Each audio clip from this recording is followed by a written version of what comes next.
जवानों के पास देखिए पहले इस तरह का हेलमेट थे, इसको अगर सटीक हमला करिएगा तो सीधे हेड पे लग जाता था। कारगिल में कितने फौजी शहीद हो गए। अब से भी अगर इतना कठोर कदम उठाया गया तो आगे से भी चाइना की हिम्मत नहीं होगी कि जो हमारे ऊपर आंख उठा के देख सके। किलोमीटर मारेगा और ये बाइपॉड पे लगा के मारेंगे तो इसकी रेंज बढ़ जाती है। पीछे पकड़े हैं, ये ट्रिगर गार्ड है, यहाँ पे ट्रिगर है, ये मैगजीन है, मैगजीन ओपन पिन है, ये अंदर का इसके चेंबर है। इसी मोदी जी का सबसे बोल्ड स्टेप जो था, मनमोहन सिंह को कुछ लोग अंधाधुंध गरियाने लगते हैं। अरे व्यक्ति भी इतना गरीब नहीं होगा जिसके पास केवल 15 दिन का खर्चा होगा। 15 दिन में भारत बिकने वाला था। लोग ये नहीं, लेकिन हाँ इनके समय में घोटाले भी बहुत ज्यादा हुए थे। सीधे से मनमोहन सिंह को बोलेगा, मोदी जी को बोलेगा, अरे मोदी जी हैं, अर्थव्यवस्था में उतना अच्छा से नहीं हो पा रहा है किसी कारणवश में। आखिर इनका भी मकसद सबका एक ही मकसद है। हाँ, बिपिन रावत साहब है, बहुत बेहतरीन काम किया उन्होंने। जो आर्मी के सामानों के प्रोक्योरमेंट की प्रक्रिया थी उसे बहुत तेज कर दिया। हमारे जवानों के पास देखिए पहले इस तरह का हेलमेट थे, इसको अगर सटीक हमला करिएगा तो सीधे हेड पे लग जाता था। कारगिल में कितने फौजी शहीद हो गए ऐसे मामूली हेलमेट की वजह से। ये ज्यादा नहीं होते हैं, अच्छे हेलमेट नहीं माने जाते हैं। अब जब राजनाथ सिंह गए थे तो उन्हें इस तरह का हेलमेट पे एक आदमी दिखा और ये वाली बंदूक दिखी, काफी चर्चा में थी। इसको भी समझेंगे। ये हेलमेट होता है बैलिस्टिक हेलमेट। देखिए बैलिस्टिक हेलमेट का शेप इस तरह से होता है, अंदर से जो होती है ये काफी अंदर से सॉफ्ट होता है, जो पहनने में दिक्कत नहीं होता है और एकदम साइज का बनाया जाता है इससे। और इसमें खासियत क्या है कि गोली मारेंगे ना तो गोली छटक के निकल जाएगा, लगेगा ही नहीं। और इसमें आप कम्युनिकेशन की चीज को आराम से जोड़ सकते हैं। यहाँ एक ट्रांजिस्टर जोड़ कर आप कहाँ पर हैं, किस एरिया में, यहाँ आराम से बातें कर सकते हैं। आप देखेंगे इस तरह का प्रयोग पहले केवल यूएस आर्मी वगैरह करती थी, अब हमारी आर्मी को भी इस तरह का हेलमेट मिल गया। काश ये बिपिन रावत जो है इसको काफी पहले करते, लेकिन कोई बात नहीं। अब से भी अगर इतना कठोर कदम उठाया गया तो आगे से भी चाइना की हिम्मत नहीं होगी कि जो हमारे ऊपर आंख उठा के देख सके। ये बैलिस्टिक हेलमेट तो बेहद जरूरी था। ये हमारी सेना जो लड़ती थी वो बहादुरी से लड़ती थी। इनके पास बुलेट प्रूफ नहीं रहता था, सीना पे गोली खा लेते थे। ये बहादुरी की वजह से लड़ते थे। देखे तो थे सिख रेजिमेंट और बिहार रेजिमेंट का नतीजा जो थूर थार के आए सब गलवान में चाइना के। खुद उनको मजबूरी में कहना पड़ा ना, अमेरिका ने बोल दिया कि 100 जवान मारे गए हैं चाइना के। खुद उनका विदेश मंत्रालय कर रहा है कि हमारा लेफ्टिनेंट कमांडर मारा गया है। तो हमारे जवानों की बहादुरी के आगे बढ़िया बढ़िया हथियार फेल हो जाता है। जो स्नाइपर गन की बात हो रही थी, स्नाइपर गन क्या होते हैं, दूर तक हमला करने के लिए होते हैं। तो जो राजनाथ सिंह के पास स्नाइपर गन दिखाई गई, लेपुआ मैग्नम को दिखाया गया था। ये जो स्नाइपर गन होते हैं ये 1.5 किलोमीटर इनकी मारक क्षमता होती है, लेकिन अगर इसे आप नॉर्मल हाथ में लेके मारेंगे तो 1 किलोमीटर मारेगा। और ये बाइपॉड पे लगा के मारेंगे तो इसकी रेंज बढ़ जाती है, 1.5 किलोमीटर हो जाती है। इसकी एक और खासियत क्या है, इसके आगे आप साइलेंसर लगा सकते हैं। साइलेंसर लगाने से फायदा क्या होता है कि रात में अगर आप फायरिंग करते हैं ना तो आगे से ना आग चिंगारी निकलती है, जिस वजह से आपका लोकेशन ट्रैक हो जाता है कि कहां से मारे हैं। तो ये साइलेंसर लगा देंगे तो लोकेशन भी नहीं दिखेगा और आवाज भी नहीं करेगा। लेकिन घाटा एक हो जाता है कि थोड़ा सा रेंज कम हो जाता है, गन का रेंज कम हो जाएगा। अब ये जो होता है ये पीछे वाला एरिया होता है, इसे बट कहते हैं। ये ग्रिप इसे पकड़े हैं, ये ट्रिगर गार्ड है, यहाँ पे ट्रिगर है, ये मैगजीन है, मैगजीन ओपन पिन है, ये अंदर का इसके चेंबर है, इसी में होगा पिस्टन और ये इसका बैरल है, यहाँ पे आगे निकल जाएगा। ये जो इसका स्कोप जो होता है ये काफी मदद करता है दूर तक के एरिया को देखने के लिए। जब टारगेट पे निशाना लगाया जाता है तभी स्कोप को खोला जाता है, वरना स्कोप खोल देंगे ना तो ये चमकते रहता है। दूर से अगर कोई सीध में आएगा ना तो आप पकड़ में आ सकते हैं। जो स्नाइपर गन होते हैं इसको हमेशा 2 लोग चलाते हैं। एक स्नाइपर होता है जो निशाना लगाता है, एक बगल में इसका स्पॉटर होता है जो बताता है कि हवाएं कितनी तेज चल रही हैं, डायरेक्शन क्या है मतलब एकदम एक्यूरेट जानकारी देता है, तब ये शूट करते हैं। ये 2 ठो मिलकर एक फौज पर भारी पड़ जाते हैं, इसलिए इन्हें लद्दाख के एरिया, गलवान के एरिया में तैनात किया गया है। और इनकी सबसे बड़ी खासियत क्या होती है, ये जो स्नाइपर राइफल होते हैं, ये स्नाइपर्स का जो ड्रेस होता है वो कैमोफ्लाइज होता है। कैमोफ्लाइज का मतलब होता है हालात के हिसाब से अपने ड्रेस को ढाल लेना। जंगल में जाएंगे तो हरा हरा ओढ़ लेंगे, अब यहाँ से किसी को क्या दिख रहा है, दूर से जंगल है कि क्या है, ओढ़ के बैठ जाते हैं ये लोग। और ये दुश्मन की मान ली कोई फौज आ रही है सामने से, वहां पे तो फौज को ढूंढना पड़ेगा। ये जंगल में कहां ढूंढ पाएंगे, ये हरा हरा वर्दी में ऐसा, ये पहले ही से सटीक निशाना लगा के हमला कर देते हैं। इसके अलावा चाइना के लिए तो सरदर्द खत्म होने का नाम ही नहीं ले रहा है। WHO ने बोल दिया कि नहीं भैया कोरोना चाइना की लापरवाही से शुरू हुआ था, तो एक तो ये हो गया। उसमें से जापान ने कह दिया कि चाइना में जो जापान की 57 कंपनी है वो वापस आ जाओ, तुम्हारे आने का खर्चा जो तुम्हारा लॉस होगा वो गवर्नमेंट हम उठाएंगे। अब चाइना कह रहा है कि भैया मत जाओ, जापान कह रहा है कि आओ। अब वो कंपनियां तो भागना ही चाह रही थी और उसपे से जो नहीं भाग रही थी इसी वजह से कि उनका एक लॉस होगा, खर्चा होगा, लॉस देने का जिम्मा उठा लिया जापान सरकार ने। बहुत बेहतरीन काम कर दिया।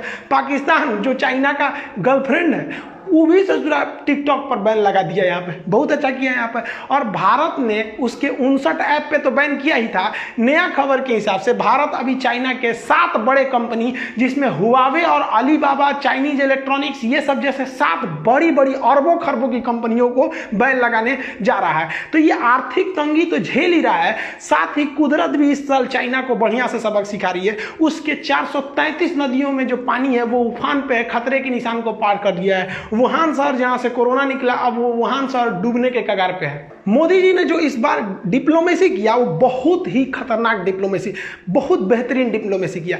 चाइना हर साल क्या करता था कि बॉर्डर पे थोड़ा सा इंक्रोच कर जाता था, बाद में भारत नॉर्मल रुख अपनाता था। इस बार चाइना भी कंफ्यूजन है कि भारत इतना कड़ा एक्शन क्यों लिया है। हम टीवी पे एक डिबेट देख रहे थे, बड़ा हमको दुख हुआ कि लोग कह रहे थे कि मोदी जी लेह में क्यों गए थे। मतलब जो कश्मीर का एरिया है, लेह थोड़ा नीचे है, गलवान ऊपर है, तो इनका कहना था कि लेह में क्यों गए मोदी जी, गलवान में क्यों नहीं गए जहां सैनिक शहीद हुए। अजब हाल है भाई साहब, अगर गलवान में चले जाएंगे मोदी जी तो अपने देश के प्रधानमंत्री को देख के फौजियों का जो गुस्सा हो जाएगा बहुत भयानक चढ़ जाएगा। उनके अंदर एक हिम्मत आ जाएगी कि हमारे देश का प्रधानमंत्री आ गए, और वो गोली चलाने लगेंगे चाइना वालों के ऊपर। उधर से चाइना वाले भी गोली चलाने लगेंगे, और एक भी गोली अगर गलती से मोदी जी को लग गया तो इसका नतीजा समझ रहे हैं, हमारे देश की जनसंख्या ही इंतजार करेगी। 130 करोड़ लोग ये इंतजार करेंगे कि आदेश आए, ससुरा चढ़ जाएगा आदमी चाइना में, भयंकर बवाल हो जाएगा। किसी भी देश के, आप वैसे भी पढ़े होंगे कि प्रथम विश्व युद्ध जो था वो सेरेजेवो हत्याकांड के, ऑस्ट्रिया के राजकुमार की हत्या हो गई थी। तो भाई साहब यहां आप किसी प्रधानमंत्री को डायरेक्ट लेके चले जाएंगे वहां पे, ये गलत बात है। देखिए राजनीति करना, लेकिन हर विषय पर राजनीति करना ये ठीक नहीं है।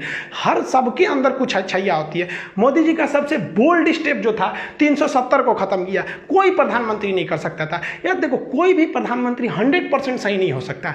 हम कुछ नीतियां गलत हो सकती हैं, जैसे अब मनमोहन सिंह को कुछ लोग अंधाधुंध गरियाने लगते हैं। अरे भाई साहब आप इतिहास उठाइए, 1991 में हमारे देश की हालत इतनी खराब थी कि मात्र 15 दिन का पैसा बचा था। सोचिए आप लोग भी, कोई व्यक्ति भी इतना गरीब नहीं होगा जिसके पास केवल 15 दिन का खर्चा होगा।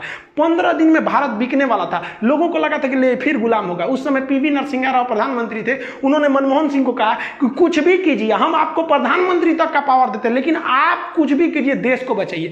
ये व्यक्ति को देखिए, भारत का सोना इंग्लैंड में गिरवी रखना पड़ा, जबकि उस समय गल्फ वार, खाड़ी युद्ध चल रहा था। उस विषम परिस्थिति में देश की अर्थव्यवस्था को पटरी पर लाए। उदारीकरण, वैश्वीकरण और निजीकरण, जिसे आप प्राइवेटाइजेशन, ग्लोबलाइजेशन और लिबरलाइजेशन के नाम से जानते हैं। इस पर एक सेपरेट वीडियो बनाएंगे कि ये क्या है निजीकरण, उदारीकरण। लेकिन मनमोहन सिंह की देन थी, और उन्होंने जब अर्थव्यवस्था को संभाला तो इस कदर पटरी पर संभाला कि पूरी दुनिया को पछाड़ते हुए पीपीपी के मामले पर भारतीय अर्थव्यवस्था तीसरे नंबर पे है। हमारे आगे अमेरिका है, उसके आगे चाइना, हम तीसरे नंबर पे आ गए। और उसके बाद उन्होंने मोदी जी को देश का कमान संभाला। तो हाँ, ये नहीं, लेकिन हाँ, इनके समय में घोटाले भी बहुत ज्यादा हुए थे।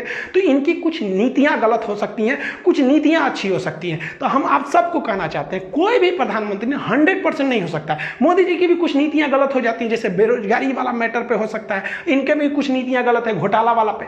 तो देखिए नीतियां गलत होती हैं, लेकिन हमारे देश में क्या होता है, सीधे से मनमोहन सिंह को बोलेगा, मोदी जी को बोलेगा। अरे भाई आपको विरोध करना है तो बोलिए ना कि मनमोहन सिंह की ये नीति खराब थी, मोदी जी की ये नीति खराब थी। आप सीधे बोलते हैं मोदी जी खराब है, मनमोहन सिंह खराब है। भाई किसी का 100% विरोध नहीं करना चाहिए, ना ही 100% समर्थन करना चाहिए। भाई हर आदमी कहीं सही और कहीं गलत हो जाता है। हमारे हिसाब से सबसे अच्छा क्या होता कि जिसकी भी सरकार रहती मिलजुल के करता है। जैसे मान लीजिए मोदी जी हैं, अर्थव्यवस्था में उतना अच्छा से नहीं हो पा रहा है किसी कारणवश में, तो मनमोहन सिंह से डिस्कस कर लेते कि भाई साहब आप बताइए, आपका अर्थव्यवस्था, अर्थशास्त्र में आप बहुत ज्ञानी हैं, निर्मला सीतारमण से उतना अर्थशास्त्र नहीं समझ रहा है, कुछ आप हेल्प कीजिए, कुछ हम करें। तो ये मिलजुल के करना चाहिए। हमें पॉलिसी बनाना चाहिए, लेकिन हम लोग पॉलिसी की जगह दूसरा पॉलिटिक्स करने लगते हैं। कितना बेहतरीन होता है कि अगर मिलजुल के, हमारे पास पटना में क्लास में बैठाने का जगह नहीं रहता है, लड़कों को हम कह देते हैं या तुम उस कोचिंग में चले जाओ, यहाँ पढ़ लो। अजीब, लड़का कहते हैं सर आप टीचर होकर दूसरे टीचर के पास भेज रहे हैं, हमको क्या दिक्कत है यार, हमको कोई कभी इस सबसे ऐतराज नहीं। तो वैसे हमारे देश में भी होता है यार, सब मिलजुल के करते हैं। आखिर इनका भी मकसद, सबका एक ही मकसद है, हर हिंदुस्तानी का एक मकसद है कि भारत माँ सबसे सुदृढ़ है। हमारे भारत का जो परचम है पूरी दुनिया में लहरा है। इस विषम परिस्थिति में भी बहुत बहादुरी से हमारे सीडीएस प्रमुख जो तीनों सेनाओं के अभी देख रहे हैं कमांड सीडीएस, चाहे वो थल सेना हो, नौ सेना हो, वायु सेना, हमारे प्रधानमंत्री हो, रक्षा मंत्री हो, इवन हमारे देश का एक एक नागरिक जो था वो चाइना की बैंड बजा दिया। और रक्षाबंधन में तो चाइना का जबरदस्त बैंड बजा। चाइना ने राखी में, रक्षाबंधन में इस बार प्लान बनाया था कि भारतीय राखियों को पीट देना है पूरी तरह से। जून में वो पूरा रक्षाबंधन की राखी बना के रेडी रखा था, यहाँ मार कर लिया जून में वो गलवान में। अब भारत ने पूरी तरह से प्रतिबंध लगा दिया कि चाइनीज राखी आएंगी नहीं। अब चाइनीज व्यापारी मूड़ी पीट रहे हैं सब। रीजन क्या है कि भारत के अलावे और किसी देश में इतनी राखियां खपेंगी ही नहीं, क्योंकि मुख्य रूप से तो हमारे यहाँ मनाया जाता है, बाहर में तो थोड़ा बहुत यूज होगा तो वो भी भारत भेज देगा। अब चाइना कह रहा है कि जो एगो तो ये बिका नहीं, अगले साल मॉडल ओल्ड हो जाएगा और उस पे से हमारे गोदाम में फंसेगा। तो और अजुराव भारत से, ये 1962 का भारत नहीं है, 2020 है। इस बार बजा के मारेंगे लोग बढ़िया से। आई होप आप इस सबको समझते होंगे। आप सब, हम पूरे देशवासी एक साथ खड़े रहेंगे अपनी सेना के साथ ताकि उनका मनोबल कम ना हो। मिलेंगे नेक्स्ट वीडियो में, तब तक के लिए जय हिंद।